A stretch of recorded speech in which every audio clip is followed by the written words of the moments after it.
Welcome to the Meat and Potatoes podcast. We're here with Owen Fuller, who is the CEO of Marq. How are you? I'm doing great, and it's good to be here, as always. Yes. Longtime friend of Silicon Slopes and second-time visitor to the pod, I think, maybe? Yeah. Yeah, good to be back. And you make me laugh every time we chat. Feelings mutual. So we can tell this story right now, just for funsies, so we can start with a good laugh. Why don't we do the Quantronics story real quick? Well, so here's the thing is, we're going to talk today about Marq, which is, of course, the company I'm the CEO of, and it's all about your brand and your name, how you tell your story. And not surprisingly, CEOs are really particular about that. Well, one time I got invited to go to a Jazz game with the CEO of the Jazz, and I was really excited. I've had good seats, but I knew those were going to be the best seats. And I've had the good food, but I was like, there's probably some secret food place there that I haven't had access to yet. So I couldn't have been more excited to be to that game. And, I show up, there's good food, just as I'd hoped.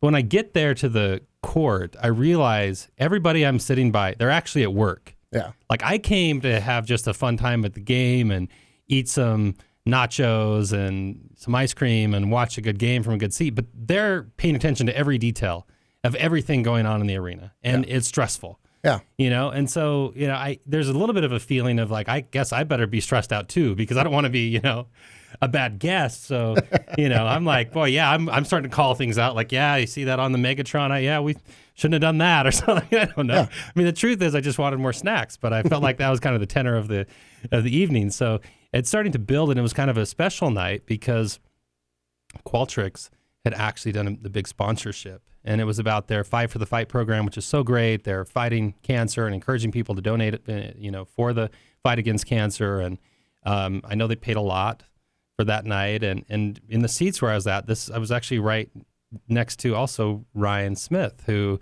had not yet bought the Jazz, but was the CEO of Qualtrics. And so it's a big night. Everybody's happy. The Fight for the Fight logos everywhere. But then halftime comes. And a speaker comes on, and he didn't exactly knock it out of the park, let's just say, for starters. It was kind of a discombobulated speech he was giving about the night. And then as he got ready to wrap it up, he said, and that's why we need to put our hands together, everybody, and give it up for tonight's sponsor, Quantronics. And in that moment in time, remember, I'm in this scenario now. Everybody's at work. I'm with the people that run the Jazz, and I'm with the guy who paid a ton of money for this sponsorship, whose name is Qualtrics, decidedly not Quantronics. And I couldn't believe it, because here I was in the best seat that you could be in your life, and I wanted to be anywhere else. I'm looking for bushes to disappear into. There's a lot of apologies flying around. Ryan, to his credit, was incredibly gracious, and it's I could see it in, my read was how painful that was. And they're trying to hook the guy off the, floor who's giving the speech. But Ryan was, I thought, very gracious, but the whole team on the Jazz were just their minds had exploded with frustration, and we got to fix this. They ended up losing a close game. I'll tell you what, next time, I'm just going to let the Jazz people do their thing, and I'm going to find my own seat where I can eat my snacks and not be at work for the game, despite the fact that it was so great and I love them all. Yeah. Yeah, it is funny. Everyone's working when they're in those positions, and it's all fun and games. People mispronounce the words. That's right. It can you happen got to any the story. of us. In fact, it's happened to me lots of times. So I felt bad for the guy too, but that wasn't his night. Yep. Yeah, I'm sure there's been a lot of people that were at Nike and said Reebok, and you never know. Yep. Little brain fart here or there. Yep. Anytime you've told me that story, I've just always thought it was so funny. But well, there's another one that's kind of like that we think about in this world of your brand and getting things right, and even the materials you put together. And this came from the Curry family. So when Steph Curry was meeting with Nike, and again, great company, a lot of great people, someone made a mistake there that really didn't sit well with the Curry family, and they were pitching him on re-upping before he went on this huge run where he became the back-to-back MVP and all that. But they were in their slide, there had been some cut and paste material that was for Kevin Durant. Yeah. So they just messed up, Yep. And so it felt like for the family, it's like, man, if you can't even get the materials right. So that's why we're here today to talk about Marq, to make sure. There you go. You never miss. And hopefully folks are accommodating and gracious in mistakes, but we've all been there where our stomach just sinks, right? That's right. I just Bad called feeling. that person the wrong name, or I put the wrong logo. No good. Yeah. Yep. So let's talk a little bit about that with Marq. Let's take a little trip back to the spin out, Yeah. and even a little bit further back, the Lucidpress days and kind of the spin out there. So there's been a spin out and then a rebrand. Let's talk about that. Yeah, let's do. So a lot of people are familiar with Lucid software, at least people in Utah are, and a lot of people outside of Utah all around the world have used a product from Lucid software like Lucid Chart or Lucid Spark or Lucid Scale or a suite. Great company, amazing people. And Lucidpress, which is today Marq, that's what we rebranded from Lucidpress to Marq. Lucidpress was born in that environment.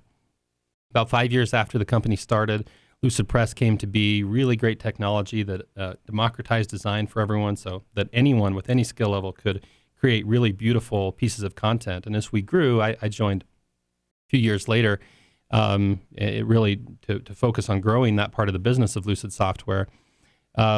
It became clear that there was a huge opportunity with businesses to really provide this modern type of brand management. So not just this really easy to use design editor, but layered in with really powerful controls so that you could manage your brand entirely and all the pieces of content that you want to get out to the world. You can make sure you've got templates that are approved, that are correct, that are attached to the right data sources.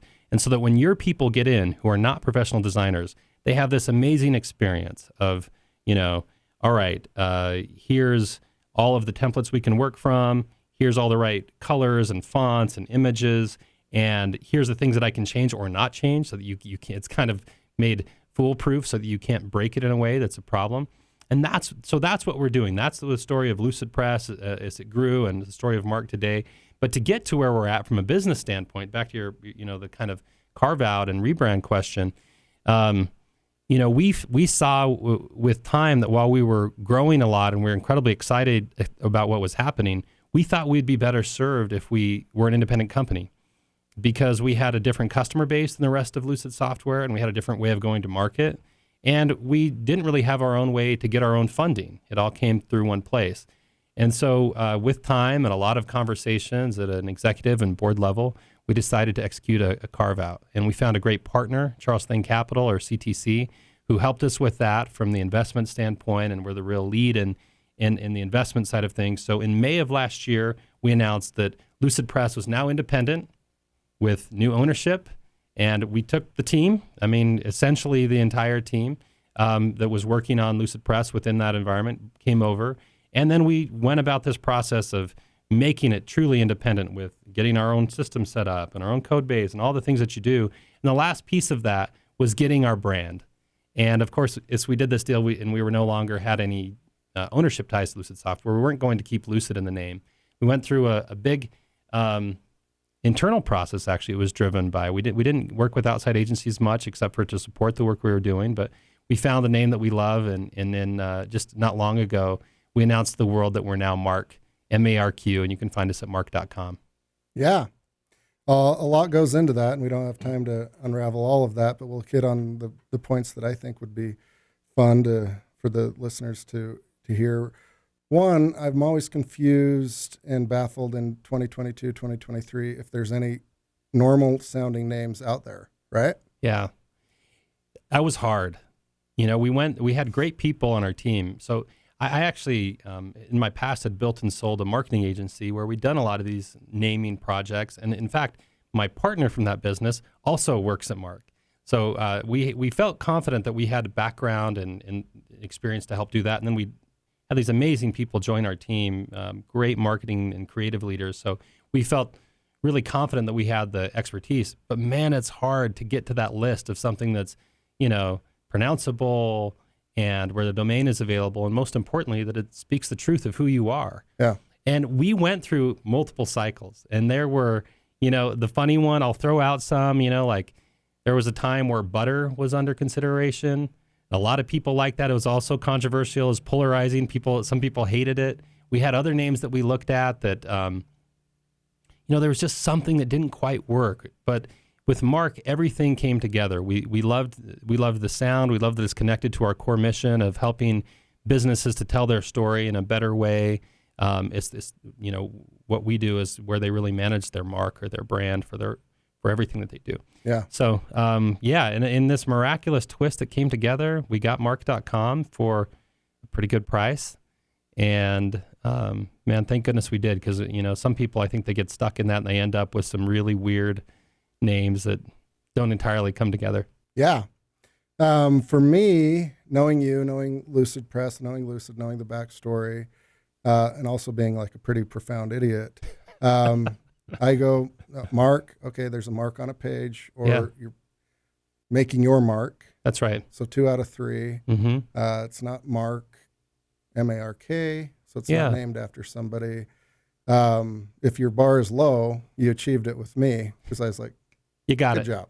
Well, I mean, that was our first thought. A lot of as we were going through it, there was a lot of, what would you think about it was the first thing that we first test. No, I mean, we did ask ourselves that. Will people get it? And there was this, the MARQ it was deliberate, because we feel like what we're talking about is what makes a company unique. Like we often say that good marketing is translating the truth of you into the language of your audience. And so we like that the Q is a little bit different, and we've emphasized the Q some in our design, because it's like, yeah, it's your mark, but that Q is like, that kind of is representative for the companies we work with, of like, what is the thing that makes your brand or mark a little different or better?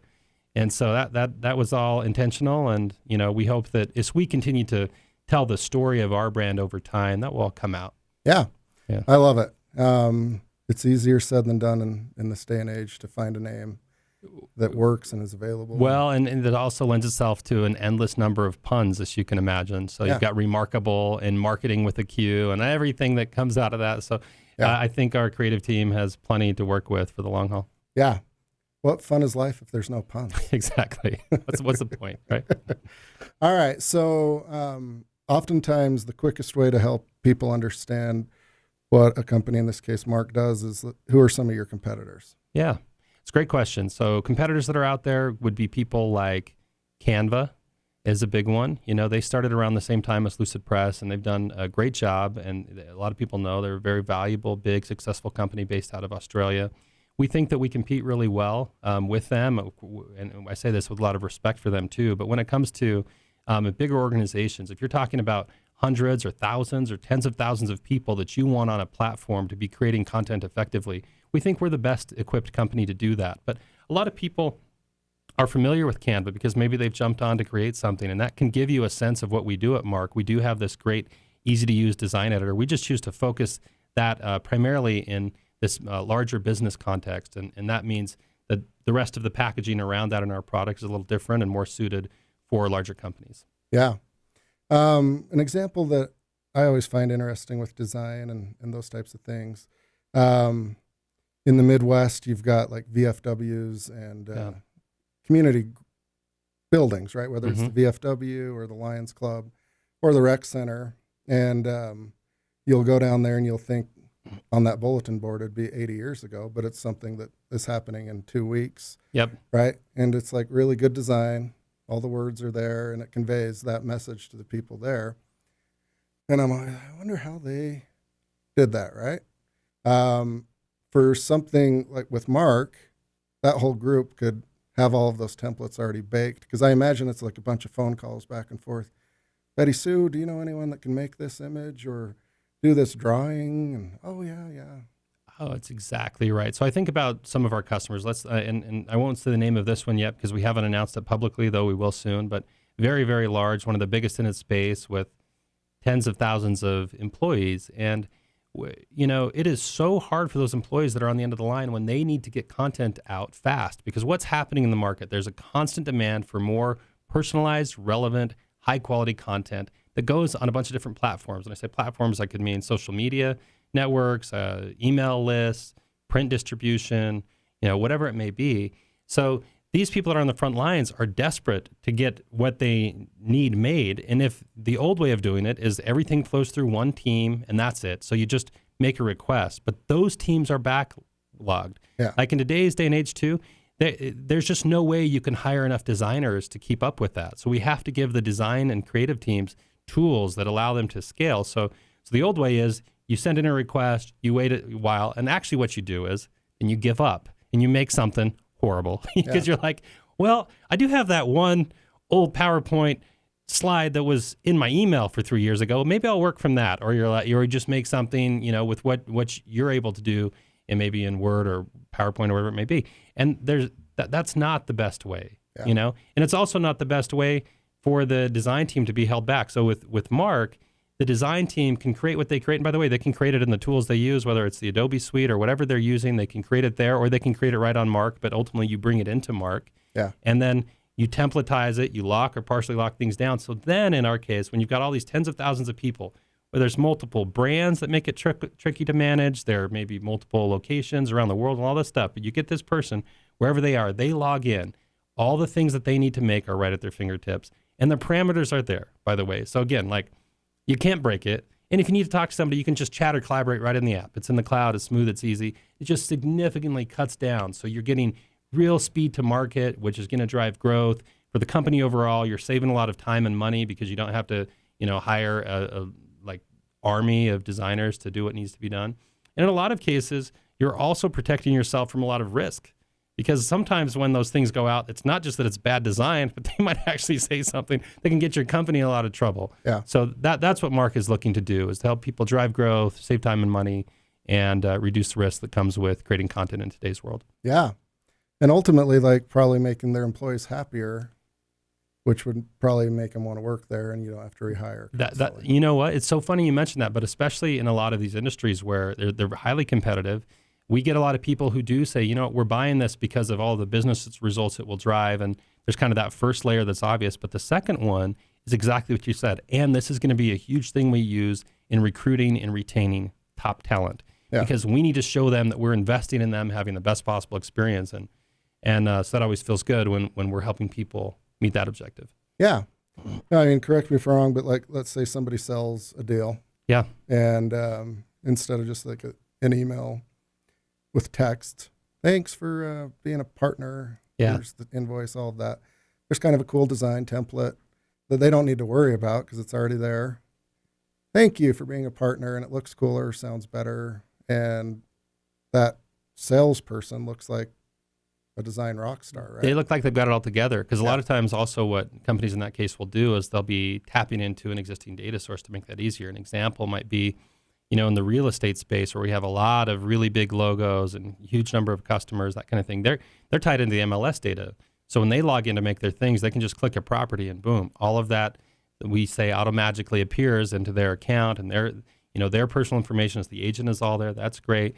Another example would be higher education. We have a whole bunch of the best and most well-known universities on our platform, and there's a whole bunch of people creating content, but when they log in, all of the right information shows up at their fingertips. So that, even if you're just helping out one department in one part of the company, you're making that company look, or you're making that university look really great, whether you're engaging students or driving fundraising dollars or supporting the athletic department or whatever it may be. Yeah, I love it because that needs to happen in the future, and it is the future. Because my favorite website of all is BerkshireHathaway.com, right? Yeah. Oh yeah. At the bottom, it's if you have any recommendations about this website, it will not be listened to. You can send those, but due to a small staff, right? And that just doesn't work for most other companies. They need to have cool designs, cool images, up to date. And if you're going to rule with an iron fist, it's going to get problematic for everyone. But it sounds like you guys devised a system where there's a lot of autonomy. Well, there's autonomy and control so that those people then can get out what they need to. And increasingly, we're layering in a lot more analytics as well, which is just a natural extension of what we've already been doing. But to help people see, these are the things that are most often leading to the desired results that you want to have happen too. So that's the future, is just get make people even smarter and helping them to create not only beautiful on-brand content, but really effective content. Yeah.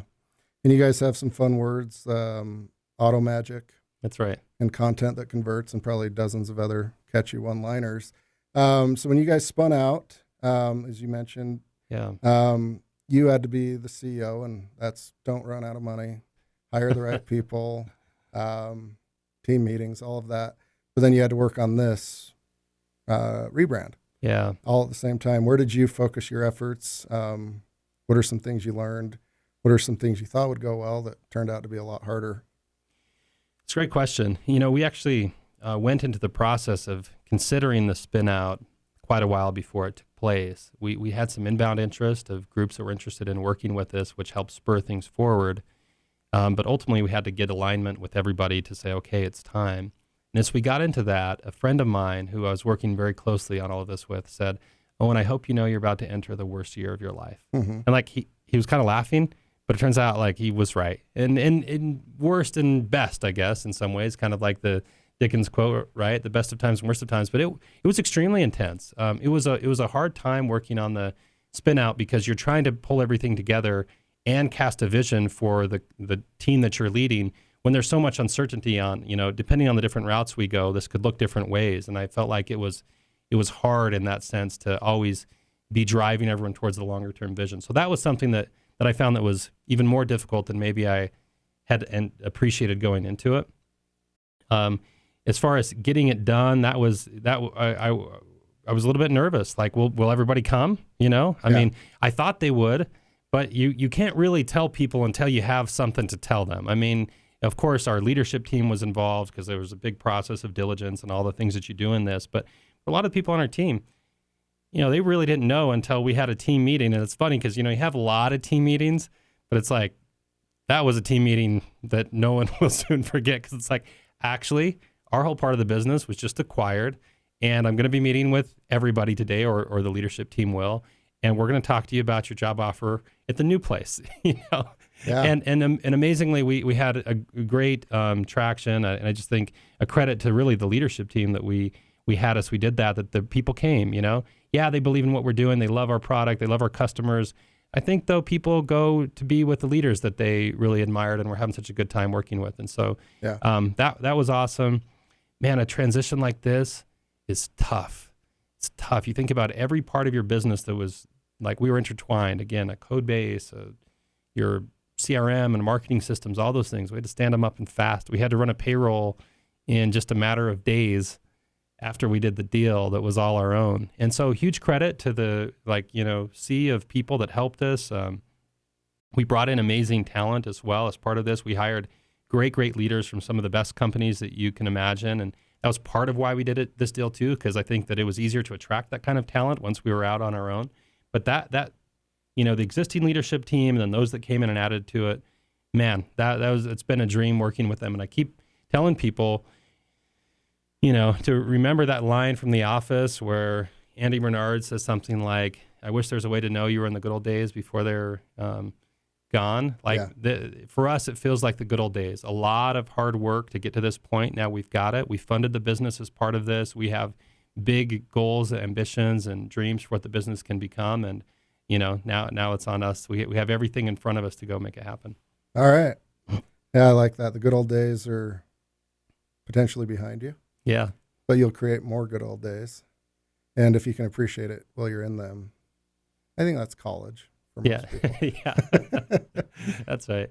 Yeah, so you got to get the team first, right? Yep. You can't even move on to investors and customers and all of that unless you've got the team. Check that box. Yeah. Then, we've been on the other side of rebrands, right? Yeah. Whether it's big, small, medium, at least me, it's like, what do I care? Yeah. I know you guys are going through hell. Like, is it all still going to work? Yeah. Fine. Because we just changed the invoice or the Yeah. email signature. Good luck, right? Right. I could be wrong, right? Like, God bless you guys, do your thing. Just make sure it keeps working. Yeah, just don't mess anything up for me, right? Yeah. And that's where I got to give our team so much credit because it was just such meticulous planning. There were really two big moments of that. One was this: we transitioned to all of our own systems, and there was this kind of cutoff date, and we gave people advance warning and notice from our customers. And again, you do 1,000 things to make sure it goes smooth, and in your mind, you're still thinking like, what is the 1001 thing that we missed that we should have hit? But in that case, and then again with the rebrand, nailed it. And it's just real credit to the technical talent of the team. They drove that in a really, really strong way. Yeah, but you kind of asked like, well, as the CEO, what is it like now? I'd tell you, it's even in the process, you're still just doing the usual CEO stuff, which to me, there's a simple framework I think originally shared with me from Jeremy Andrus, who's the CEO of Traeger Grills, who's just been such a kind mentor and friend. And, basically said to me a long time ago that being a CEO is about vision, culture, people, and ultimately you're responsible for results. So, that's what I always come back to again and again is like, those are things that I can't give away as a CEO. And even in the midst of all the craziness of like wild project management sheets with 1,000 things going on, it's still that. Do people have a vision so they know why it's worth it to kind of go through this hell that we're doing right now? Yeah. Is there a culture of the way that we're working together that even though it's hard and it's going to mean some long days, that like people feel good about the way that they're interacting, to have the right people to make it happen, and then to be able to report to our board and shareholders that we're putting their money to work in a good way and making it happen. It's all the same stuff, whether or not you're in the craziness of a rebrand. Yeah. And then you've got the rebrand and it goes out to the wide world, right? Yeah. There's going to be validation and like, that a boy, right? Yeah. And all that actually has merit, I do believe, right? All the way from the top to the bottom, like, we love it. Well done. Well thought out. And then it needs to translate into a healthy revenue stream, right? That's right. That's right. And fortunately, we have seen things go really well. That's another thing is when you're making that many changes, you do wonder what it's going to do with conversion on your website or traffic, all kinds of things, right? And again, there's strategies that you employ to kind of set yourself up with the best chance to succeed there. But ultimately, the rubber meets the road. And I have been glad for the feedback we've gotten. It's been almost universally positive, and I think that speaks again to the team who chose the great name. And if you see the brand, it's just it's very, I think, and I'm obviously biased, well put together. But we did get like a very few comments to the contrary, which I enjoyed as well. Yeah. Like a tiny customer, and we have millions of users all around the world, and one of them wrote in a very, very long message about like his disappointment in the rebrand and telling us that like, look, I'm a branding executive. It's too big of a leap. You need to keep Lucid in the name. He had every issue with it. And I said, hey, I'm glad we have people that care that much. That's the thing that really stuck with me is like someone who would take the time to write that much to tell us that they wanted it to be different. I didn't agree with his specific points, but I thought that's somebody who cares about the thing that he's talking about. And that really mattered to me. Yeah, it is crazy what people will dig their heels in on. That's right. And you can imagine like their Sunday night dinners, right? He's probably still talking about it. It's probably, yeah. Yep. Like, well, all right. Here's what I don't like about what happened this week. All right. So building the team, focusing on the vision and the people. Yeah. You guys are at around 50 employees. Is that correct? Yeah, and we have more around the world that we're working with, but a great group here, largely in Utah and a couple other places, and then we have people we work with all around the world that help us get our jobs done too. Yeah. So at some point, somebody, and I'll latch onto this because I think it's cool, somebody had the idea of locking a certain part of this image, right? Yeah, like, yeah. This can't change. Yep. You can put a picture of Mickey Mouse here, Minnie Mouse, Donald Duck, but the rest of this doesn't change. That's that right. was an idea Yeah. that somebody worked on and Yeah. turned into a product. How does that work now for you guys? Like, here's an idea. What's the system to like validate that this is a good idea, that it pencils out? It's so exciting. We just today, I spent a bunch of time with our experienced leadership. I mentioned some great leaders. So we had a guy named Josh Penrod join us, who was the chief product officer at Podium when they went through their big growth trajectory or a large piece of it. I know they're still growing and we're rooting for them, of course, but he was there and at Ancestry before that. And he's done such a good job with his team of bringing a vision of where this product is going. And so we think that Marq is going to continue to really get pulled into the workflow of a lot of people. So like, where should that editor or those templates be able to live? And so that if you're like, let's say if you're a salesperson and you're going through Salesforce and you're at the right stage to share content, well, shouldn't you be able to just access the Marq template right there? So there's kind of like, this Marq everywhere concept. And then we're talking about how we actually help people manage not just the designs they're doing today, but even more types of things. So like when I say designs, we're talking about print, social, digital, but bringing in much more rich media, bringing in much more copy management and those kinds of things. We want to make this promise true that it's quick and easy for anyone in a company to create beautiful, effective on-brand content. And so, as you can imagine, we've got a lot more growth to do to get there. And we feel like the market's been pretty clear, telling us what they want us to make. So it's our job to not mess it up. Yeah. And I'm interested in like your client base, because I gave that VFW example, but you've got big companies with probably all sorts of regulations. At the end of emails, if you're emailing a banker, there's a epistle or two at the bottom. Yeah, exactly. And everything in between. And it's, like if you want to do a revolution, you got to make sure you print enough pamphlets, right? And everything in between. So exactly. With your clients, I assume there's nobody too small, nobody too big. But where do you guys kind of focus? Where's the sweet spot that you've found? Yeah, it's a great question. So we want to make that true for the full range of business customers. And so if you're a small business, let's say that you have just, 1 or 2 people, or maybe 5 or 6, 7, 8, 10, 9, 10 people who are creating content, you can totally do that. You just go to our website and you sign up for a package on your own, and you get in and you have access to a huge volume of templates that we've made available, and you can apply your own brand to them. You can also make your own templates. So we do a lot to try to help those people get started and going and growing. And that, by sheer numbers of volume, we have a lot of those. If you talk about the big growth for us, it's in these larger companies where we're talking often about, if not hundreds, more likely thousands or even tens of thousands of employees, where, it's just really complicated to manage. And so, what industries? Well, think about industries where you have a lot of content creators and they're creating a lot of different kinds of content, and they have a hard time managing their brand, but they really care about their brand. So, real estate has been fantastic, as I mentioned. Healthcare, like hospitals and clinics. Finance has been really good for us. Higher education, nonprofits. You get nonprofits that have a big reach all around the world, and they're trying to figure out, how do we keep all these people on the same page? So those are just some of the industries where we've seen a lot of growth and success, and largely, again, where you're having, dozens or hundreds or, let's say, many people who need to be creating content on a regular basis. Yeah. And I'd imagine the feedback's like pretty quick. Like once a client's onboarded, whether it's small, medium, or large, obviously the onboarding's more difficult the bigger it gets. Yeah. But it's not like, all right, roll up your sleeves. This is going to be a 6-month implementation, right? It's a lot quicker than that. It feels so good for the team members when they log in and they just some little quick training, and hopefully it's all quite intuitive when they get in, but they see, okay, now I'm empowered to do my job better. And that moment is this great aha feeling. And really, it's a great moment as well for these design and creative teams who are feeling like they're drowning in these requests, and they feel like they're stuck in kind of doing a lot of mundane edits, and they're like, this is not what I did all my studying and worked my career to get to this place in time where I'm just like swapping out these basic things that become so much of their job. So the one that I won't forget soon is we were interviewing a guy at our office, doing a little testimonial video. He flew in from Texas, and we asked him what he would do if we took Marq away. And you could see I-15, the big freeway, in the backdrop.